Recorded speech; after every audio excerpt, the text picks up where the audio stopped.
Bonjour à tous et bienvenue sur la chaîne Hélios Guidance. J'espère que vous allez bien en cette fin d'hiver. Le printemps ne va pas tarder à montrer le bout de son nez en cette fin de mois de mars. Alors, c'est pour moi l'occasion de vous présenter les dates de formation de cette période. Il y aura deux temps. Le premier, 11 et 12 mars, en visio, en distance, où nous irons explorer les arcades mineures du tarot de Marseille pour faire des tirages prédictifs sur les domaines, les différents domaines de vie ou des tirages plus globaux. Et un deuxième temps, le 22 et 23 avril, là, ce sera les arcanes majeures à l'endroit et à l'envers, et ce sera à Gradignan, près de Bordeaux, en présentiel. Donc, n'hésitez pas à aller vous inscrire sur mon site. Ce sont des formations qui vous apprendront à être tarologue, à analyser. Je ne vais pas passer trop de temps sur la théorie, mais surtout beaucoup sur la pratique et sur l'analyse, le fait de lier les cartes et comment on interprète un tirage tarot. Donc, n'hésitez pas, si vous avez besoin soit de vous perfectionner, soit de découvrir, mes formations sont adaptées pour vous. Et si vous voulez apprendre tranquillement chez vous, à votre rythme, avec le jeu qui vous convient, il y a aussi toute la gamme des formations en autonomie que je vous propose également sur mon site. Je veux également remercier tous ceux qui se sont récemment abonnés, tous ceux qui le sont depuis très longtemps et qui me témoignent leur soutien dans les commentaires que je vois régulièrement passer. C'est toujours un plaisir de voir certains noms réapparaître. Donc n'hésitez pas à continuer, c'est toujours pour moi un plaisir. Merci pour les likes, les commentaires, ça a vraiment beaucoup aidé la chaîne. Donc continuez, merci infiniment. Et bien, pourvu que ça dure, je vous souhaite un très beau mois de mars et je vous laisse avec votre guidance.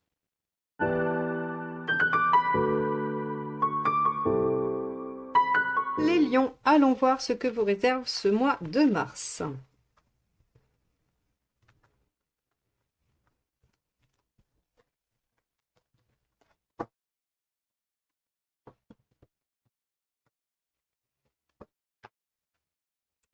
Alors, hop, l'ermite inversé. Alors avec l'ermite inversé, on sort un petit peu de la réflexion. Il y a une notion d'expérimentation, le fait d'aller mettre à l'épreuve ce qu'on a établi comme hypothèse, puisque l'ermite, quand il est à l'endroit, il prend du temps pour méditer, pour regarder son chemin parcouru et en tirer des leçons. Et ensuite, il va vérifier au contact du monde si ce qu'il en a déduit est bon ou pas, en fait. C'est vraiment l'expérimentateur par excellence, l'ermite inversé. Alors, de ce fait, il va à nouveau être en contact avec les autres, il va de nouveau se confronter au monde, et donc on peut aussi, avec l'ermite inversé, parler de sollicitation qu'on va faire, ou bien être sollicité par les autres. Donc, on va aller voir ça, et comment ça se manifeste dans votre tirage mensuel. Alors, on va aller voir votre état d'esprit.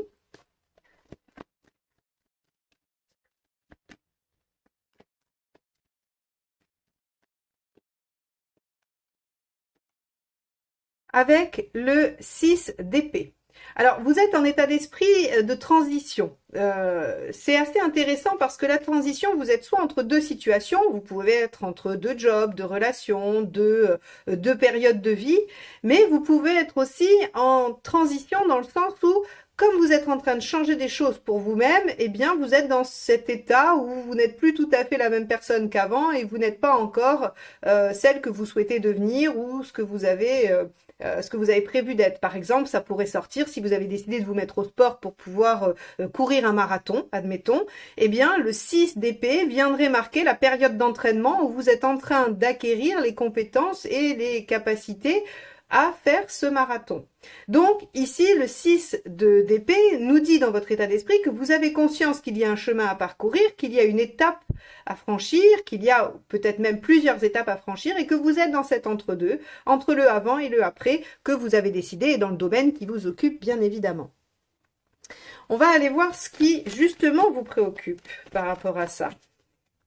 Et c'est assez intéressant parce que si on le relie à l'ermite inversé, finalement, c'est j'ai compris des choses lors de ma méditation, je suis en train de les expérimenter et le fait de les expérimenter va me permettre peut-être de réajuster, de revoir ce qu'il y a à revoir pour atteindre l'objectif. Vous voyez, on est vraiment dans quelque chose dans lequel il y a un cheminement.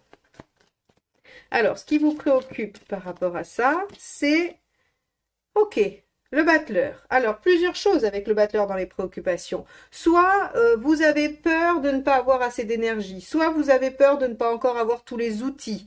Vous pourriez être préoccupé par la capacité à démarrer. Est-ce que c'est le bon moment aussi? Est-ce que, alors par exemple, hein, je vous dis une bêtise, si vous décidez de faire, qu'est-ce qui pourrait avoir une saisonnalité? Je sais pas, vous avez décidé de faire pousser des tomates et vous plantez vos pieds de tomates maintenant. Bon, ben ça marche pas, quoi. Vous voyez, c'est pas le bon moment. Vous pourriez avoir peur de ce genre de choses, que ce soit pas le bon moment pour démarrer. Vous pourriez aussi avoir peur que ce soit laborieux, que ça soit énergivore, que ça vous demande beaucoup trop d'énergie et que ça vous fatigue. Hein, on pourrait avoir ça comme crainte. Bon, on va aller voir la suite. Quel est l'événement?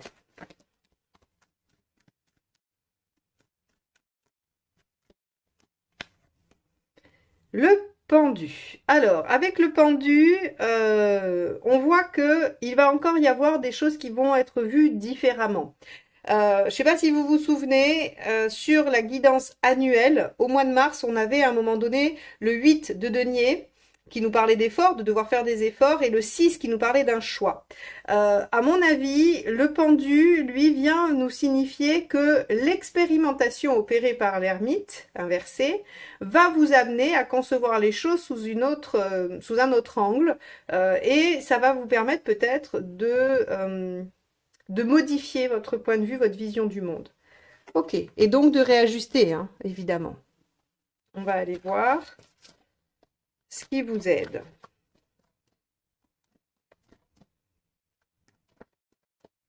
Alors, plus concrètement, ça pourrait être finalement c'est plus facile que ça n'en avait l'air, ou finalement bah, c'est bien plus difficile que ce que je pensais. Bon, ça c'est du binaire, ça pourrait être plein d'autres choses, mais vous voyez, hein, c'est pour illustrer. Allez, ouf, alors, je vous les montre parce qu'elles sont toutes les deux sorties, elles sont toutes les deux tombées du jeu. C'est la tour et le 4 d'épée. Euh, je vais les interpréter, mais je vais les remettre dans le jeu et je vais en prendre une seule. La tour, c'est de prendre des risques, de bousculer les choses, d'y aller, hein, d'oser y aller, pardon. Et le 4 d'épée, c'est en même temps de prendre le temps de réfléchir. Donc on voit ici que ce qui vous aide, c'est une fois que vous avez élaboré, on va dire, une stratégie ou une façon de faire, c'est de vous lancer et de ne pas rester que dans la réflexion. Mais on va aller en chercher qu'une seule, qui sera peut-être la synthèse de ces deux-là, ou encore quelque chose d'autre.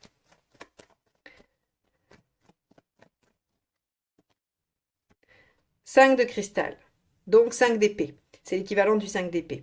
Ok, ce qui va vous aider, c'est de ne pas lâcher quand même. Hein. C'est de ne pas lâcher, il y a quelque chose à aller gagner, il y a quelque chose à aller arracher, un peu comme une victoire, comme une revanche, mais on pourrait dire une revanche sur vous-même hein, aussi. C'est pas forcément en rivalité avec quelqu'un. Le 5 d'épée, ça peut être vous par rapport à vous-même.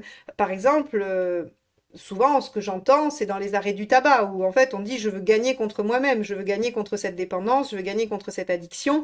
Et donc ça peut être tout à fait du 5 d'épée. On n'est pas obligé d'être dans une configuration avec quelqu'un d'autre hein, pour être dans cette dynamique-là.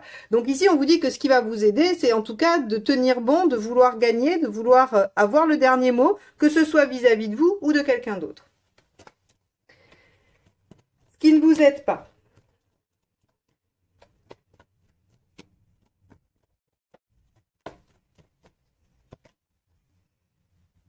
L'as de denier. Ok. De ne pas développer le potentiel, de ne pas... c'est déjà sorti, je crois, hein, pas mal pour vous.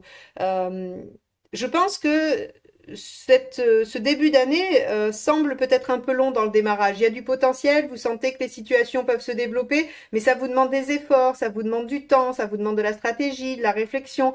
Mais souvent, vous me direz si je me trompe, mais il me semble que vous avez souvent quand même cette notion de il faut développer le potentiel, il ne faut pas lâcher. Et ici, regardez, il faut gagner, je pense, contre vous-même, accepter de voir les choses différemment, ne pas avoir trop peur de ce battleur hein, qui rend les choses peut-être un peu laborieuses. Il y a une transition qui vous demande effectivement d'expérimenter, mais surtout, surtout, ne lâchez pas le possible. Donc voilà, si vous êtes en train de lutter pour quelque chose, en train de monter un projet, de changer de job, de vous former, de créer une relation, je sais pas, d'arrêter de fumer, de vous mettre au sport, de faire tout ce que vous voulez, ça peut être dans n'importe quelle entreprise que vous avez décidé de mettre en œuvre, eh bien on vous dit ne lâchez pas le potentiel que cela représente. Parce que ça pourra être très porteur, que ce soit pour vous, votre développement personnel, votre avancée, ou bien matériellement, concrètement. Bon, allons voir justement émotionnellement ce que ça implique.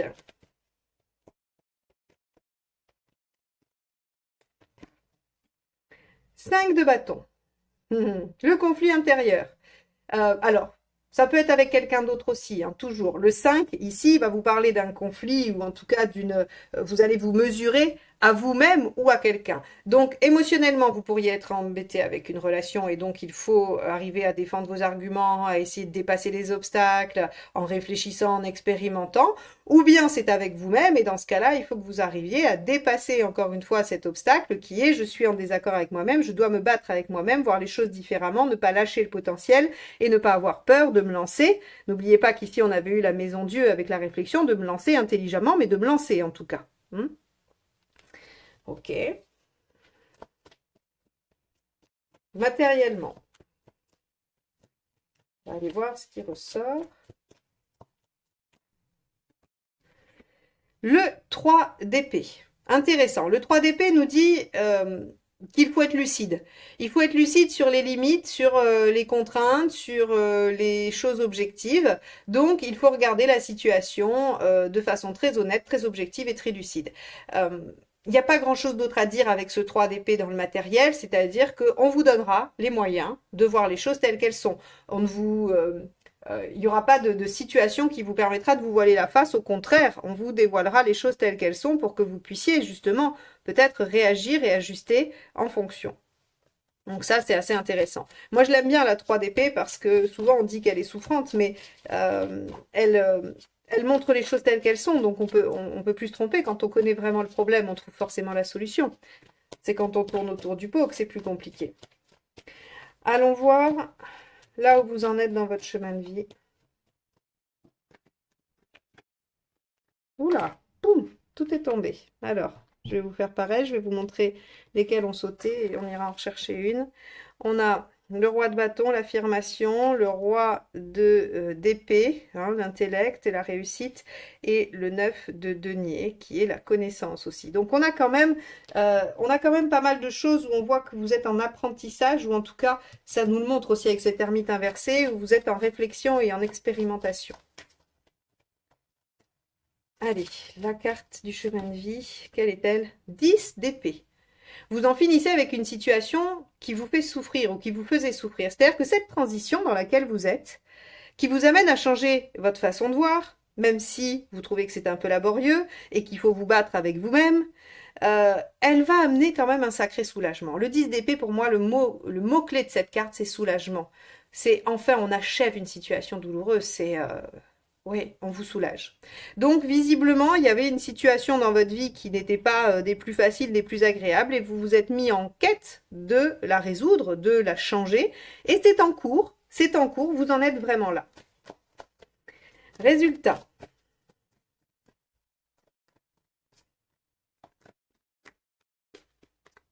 Hop, ça sera celle-ci. Le 9 d'épée. Ok. Bon, alors, on avait vu hein, toujours pareil dans cette guidance annuelle que vous pourrez aller consulter. Je vous mets la playlist à la fin de cette vidéo. Hein, vous pourrez aller regarder pour ceux qui ne l'ont pas vue ou la regarder si vous ne vous en souvenez plus. Vous aviez la reine de denier inversée en résultat sur le mois de mars, c'est-à-dire une déstabilisation. Alors, évidemment, quand on change des choses, quand on est en train d'opérer un mouvement intérieur ou pas, il y a de l'insécurité qui naît. Et avec ce 9 d'épée, on va avoir cette notion de crainte, de peur, mais qui sont, à mon sens, avec le 9 d'épée, qui sont pas vraiment fondées, qui appartiennent aux autres, ou en tout cas aux références qu'on a. C'est-à-dire que il est reconnu qu'il est bien de faire comme ceci ou comme cela. Et comme vous n'allez pas faire comme ceci ou comme cela, eh bien, ça va générer chez vous peut-être un peu de crainte, un peu d'angoisse.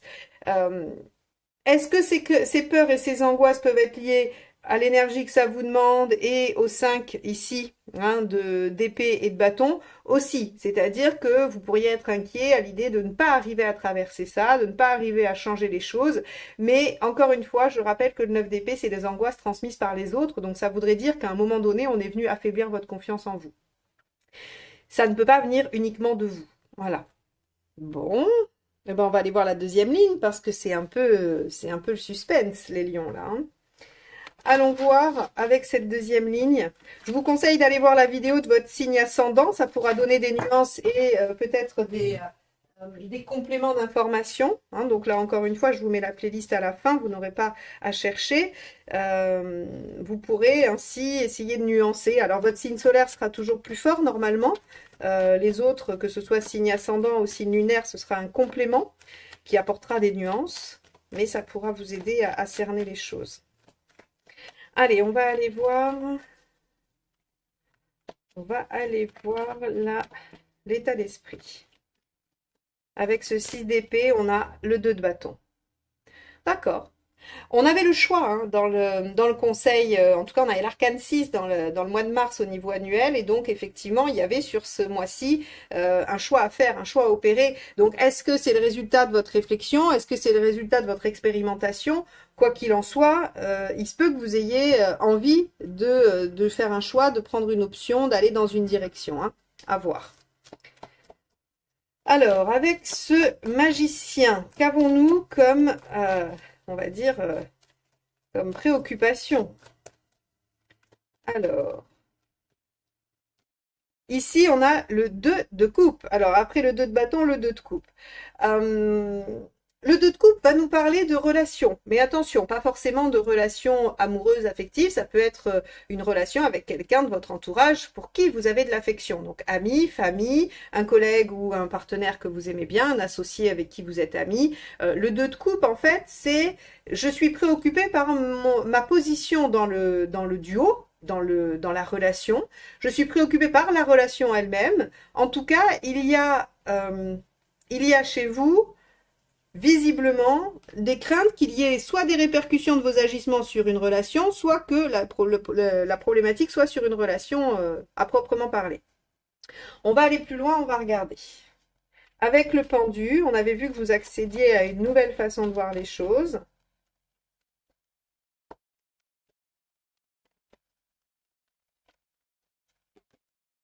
On a ici la déesse de coupe qui est un page, hein, sinon c'est la reine, hein, d'accord? Donc quand il y a une déesse de coupe, c'est bien un page dans ce jeu-là, puisque j'ai eu un commentaire sur une autre vidéo que je m'étais trompée, pas du tout, la déesse de coupe est bien le page dans ce jeu.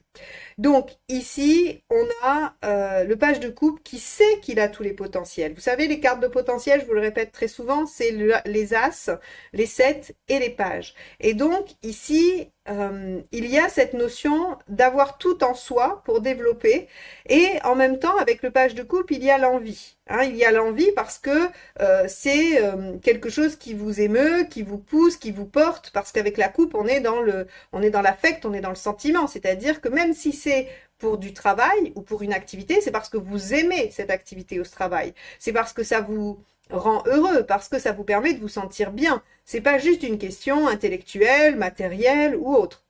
Donc ici, on vous dit que vous accédez à une nouvelle façon de voir et peut-être que vous accédez au potentiel. C'est peut-être le pendu qui vous permet d'accéder à ce page de coupe qui découvre le potentiel. Sinon, vous allez pouvoir mettre votre potentiel au service de cette nouvelle vision des choses et avancer pour réussir, valider ce que vous êtes en train de faire. On va aller voir avec ce 5 d'épée ce qui vous aide. Donc on avait dit ne pas se laisser faire, se battre avec soi-même, essayer d'avoir le dernier mot par rapport à ça, ne pas se laisser décourager. Et on a le page de pentacle. Bon, le page de pentacle, lui, non seulement il a le potentiel, mais en plus il a tous les outils. Donc si vous voulez, avec ce page de coupe et ce page de pentacle, vous avez à la fois l'envie et la possibilité de développer ce potentiel prometteur qu'il ne faut pas lâcher. Rappelez-vous ici, qu'est-ce qu'il ne faut pas faire? Abandonner ce potentiel. Donc, soit vous avez envie de développer une idée, un projet, un job, une activité, peu importe. Et dans ce cas-là, il faut y aller foncer parce qu'en fait, vous avez tout à fait tout ce qu'il faut pour. Soit, même si vous avez peur que ça vienne entacher un lien avec quelqu'un. Et si c'est une relation, eh bien, vous avez tout le potentiel, tous les possibles pour développer ça correctement et avec joie et enthousiasme en plus. Allez, on va aller voir avec cette tasse de denier ce qui ressort dans ce qui ne vous aide pas. En fait, si vous voulez, c'est marrant parce que ça me permet de nuancer le 6 que vous aviez dans la guidance annuelle, c'est-à-dire que c'est davantage s'engager dans une direction. Le 2 de bâton, c'est je m'engage à aller dans ce sens-là, donc dans le sens de la transition, du changement, du développement de ce potentiel, plutôt que d'y renoncer. Hein, c'était plutôt... alors, je ne me rappelle plus avec quel mot je vous l'ai décrit exactement, mais on a vraiment cette notion de s'engager dans une direction. Alors, avec cette as, nous avons le monde. Eh ben oui, de ne pas penser grand, de ne pas viser haut. Le monde ici, en négatif, qu'est-ce qu'il ne faut pas faire? Ben, il ne faut pas oublier que votre réalisation est importante, que votre réalisation est même votre seul objectif ici sur Terre et que vous devez viser haut, viser grand, ne pas vous oublier et viser le mieux pour vous et ne pas abandonner du coup ce potentiel qui peut aboutir. D'ailleurs, vous voyez, hein, c'est As et 21, donc on a le début et la fin. Ce qu'il ne faut pas faire, c'est lâcher avant d'être arrivé au bout. Bon. Allez, on va aller voir avec ce 5 de bâton ce que l'on a. 8 d'épée. Bon, alors, dans l'émotionnel, hein, dans l'émotionnel affectif, on a quand même un conflit intérieur et le manque de confiance. Alors, vous voyez, ici, je vous ai dit, hein, le 9 d'épée à la fin, les angoisses, les craintes, est-ce que c'est parce que vous manquez de confiance en vous? On pourrait le penser, parce que 8 d'épée, c'est mais j'ai pas vraiment les solutions, j'ai pas vraiment, je ne trouve pas vraiment comment je vais faire, alors que très clairement, ici, on vient de vous dire que vous aviez tout ce qu'il fallait et que vous êtes tout à fait équipé, armé, compétent ou compétente pour faire ce qu'il faut, ce qu'il y a à faire. Et donc, dans ce cas, le 8 d'épée, mais ça, on le sait, hein, la carte en elle-même nous parle d'un manque de confiance en soi qui n'est, encore une fois, pas justifié parce qu'il vous suffit de prendre un peu de champ, un peu de hauteur et de voir que vous avez une solution. C'est cette histoire d'avoir le nez contre le mur et de pas voir que finalement, si on tourne la tête à droite ou à gauche, on verra qu'on peut contourner le mur. Alors qu'on est face au mur en se disant, il est trop haut, je vais jamais pouvoir passer derrière. Bah si, en le contournant. C'est exactement le principe du 8 d'épée. Alors, avec le 3 d'épée en matériel, qu'avons-nous?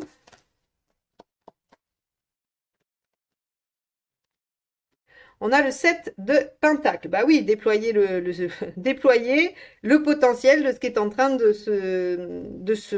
j'allais dire, de se manifester. Je ne sais pas si c'est vous qui le manifestez ou si ça s'est présenté, mais en tout cas, avec un 7 de pentacle, on vous dit, vous avez probablement eu déjà un premier succès, mais ne lâchez pas là, n'abandonnez pas là, ne vous satisfaisez pas de ça. Oui, c'est ça, ne vous satisfaisez pas de ça. Allez, on va aller voir dans votre chemin de vie. Hop, et ben celle-ci est tombée, donc on va la garder. Le diable, vous reprenez le pouvoir sur la situation, sur les choses. Vous êtes en train de dominer la situation. Alors le diable, il récupère son pouvoir de persuasion, de conviction, de séduction. Il est en mesure de faire absolument tout ce qu'il veut et de concrétiser tout ce qu'il a à concrétiser et tout ce dont il a besoin. C'est une histoire aussi de flair. Hein. Le diable, il sent les choses, il a une bonne intuition. Et donc ici, on vous dit, vous arrêtez une situation douloureuse et vous récupérez le dessus. Allons voir pour la dernière carte ce que vous avez avec ce 9 d'épée. Pour voir par rapport aux craintes. Vous avez le 6 d'épée, la même que dans votre état d'esprit, c'est-à-dire que vous êtes en transition, vous êtes en train vous êtes en chemin. Donc ce mois-ci est un mois de transition qui vous permet d'aller un peu plus loin encore dans votre objectif, dans votre projet, dans ce que vous êtes en train de mettre en place. Vous avez peur peut-être qu'il y ait, que ça vous demande beaucoup d'énergie et que ça vienne peut-être malmener un lien, mais vous avez beaucoup de potentiel, vous avez tout ce qu'il faut pour, prenez confiance en vous et vous êtes en train d'opérer cette transition. On a vu qu'après, il y avait quand même encore un changement de vision, des choses qui pouvaient réussir sur les mois suivants quand j'ai fait la guidance annuelle, donc ne lâchez pas les lions, c'est un mois de transition. Voilà, j'espère que ce tirage vous aura apporté des pistes de réflexion et qu'il vous aura été utile. N'oubliez pas de vous abonner si vous ne l'avez pas encore fait et de cliquer sur la petite clochette pour être notifié des prochaines sorties et puis d'aller sur mon site internet si vous souhaitez apprendre à faire ces tirages ou apprendre à vous servir du tarot ou une guidance personnalisée. Je vous souhaite un bon mois de mars et je vous dis à bientôt. Bye bye!